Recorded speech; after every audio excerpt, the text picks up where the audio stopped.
Écoutons les textes de ce samedi 30 septembre.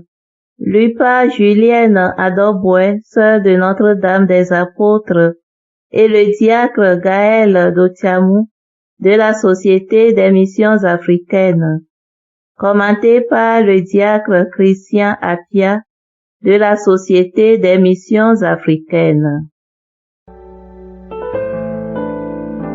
Lecture du livre du prophète Zacharie, chapitre 2, versets 5 à 9 et versets 14 à 15. Moi, Zacharie, je levai les yeux et voici ce que j'ai vu. Un homme qui tenait à la main une chaîne d'arpenteur. Je lui demandai, « Où vas-tu? » Il me répondit, « Je vais mesurer Jérusalem pour voir quelle est sa largeur et quelle est sa longueur. » L'ange qui me parlait était en train de sortir, lorsqu'un autre ange sortit le rejoindre et lui dit, « Cours et dis à ce jeune homme, Jérusalem doit rester une ville ouverte à cause de la quantité d'hommes et de bétail qui la peupleront. Quant à moi, je serai pour elle, oracle du Seigneur, une muraille de feu qui l'entoure, et je serai sa gloire au milieu d'elle. Chante et réjouis-toi, fille de Sion. Voici que je viens, j'habiterai au milieu de toi, oracle du Seigneur.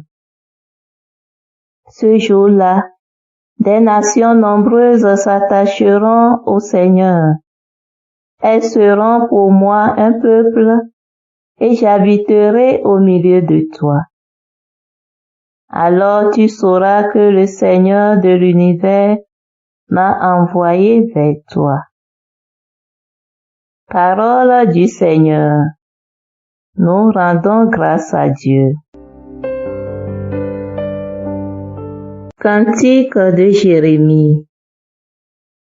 Le Seigneur nous garde comme un berger son troupeau.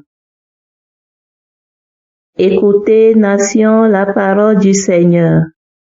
Annoncez dans les îles lointaines.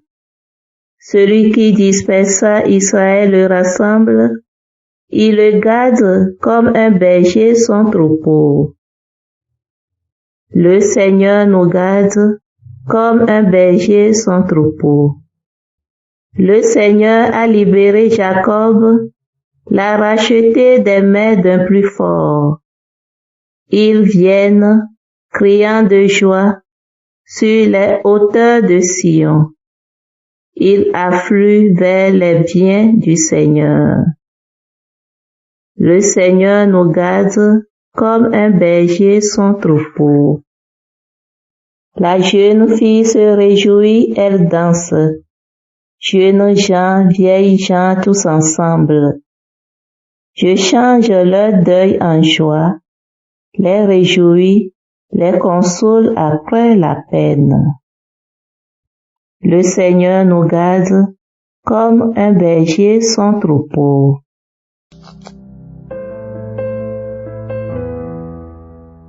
Alléluia, Alléluia, Alléluia.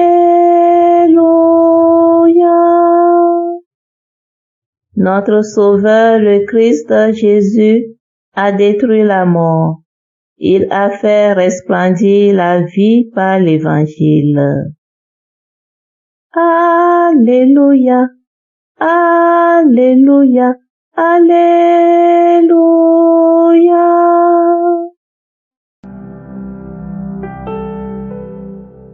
Le Seigneur soit avec vous et avec votre esprit.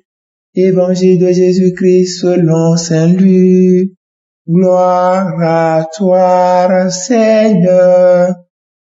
En ce temps-là, comme tout le monde était dans l'admiration devant tout ce qu'il faisait, Jésus dit à ses disciples, « Ouvrez bien vos oreilles à ce que je vous dis maintenant.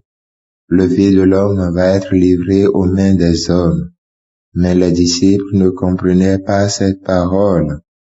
Elle leur était voilée, si bien qu'ils n'en percevaient pas le sens, et ils avaient peur de l'interroger sur cette parole. Acclamons la parole de Dieu. Louange à toi, Seigneur Jésus.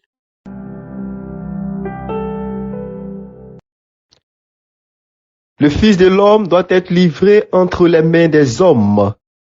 Chers frères et sœurs, bien-aimés du Seigneur, aujourd'hui, samedi de la 25e semaine du temps ordinaire année A, partant de l'évangile de ce jour, deux choses attirent notre attention. L'étonnement des gens devant la grandeur de Dieu et celui des disciples devant l'annonce de la passion.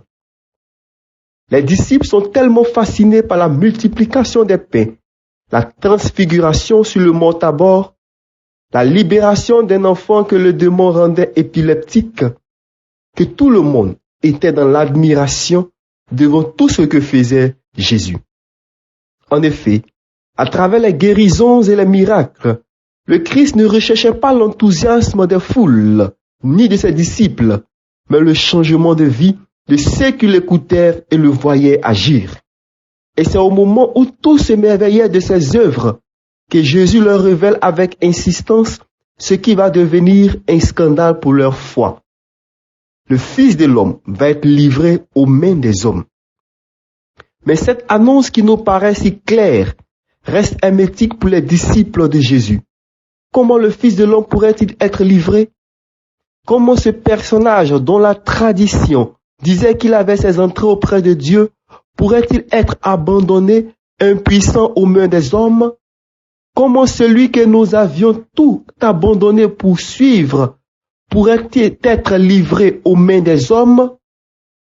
C'est ainsi que pour nous chrétiens et chrétiennes, qui avons tout abandonné pour suivre le Christ, pour nous qui avons mis tout notre espoir en lui, il nous montre aujourd'hui que c'est un chemin de discernement qui prend toute notre vie, qui se heurte à nos doutes, à nos reniements et à nos incompréhensions.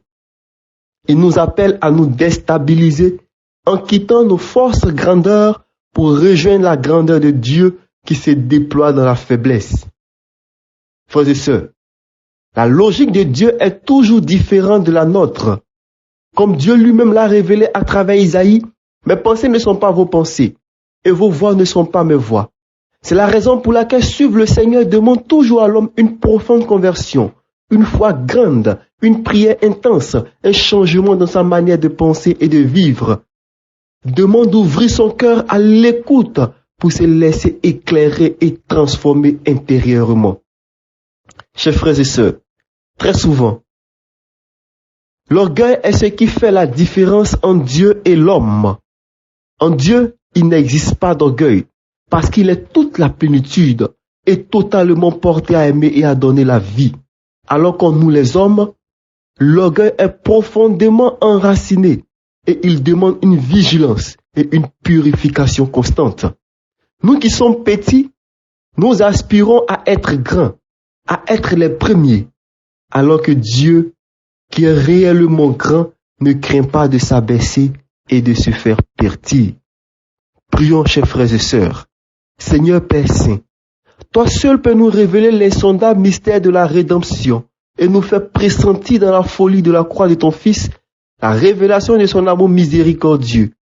Envoie sur nous l'esprit de vérité, car sans lui, nous sommes aussi démunis que les apôtres et nous ne comprenons pas davantage que les paroles de Jésus. Que l'Esprit Saint nous conduise à la vérité tout entière en dévoilant pour nous le sens caché des Écritures.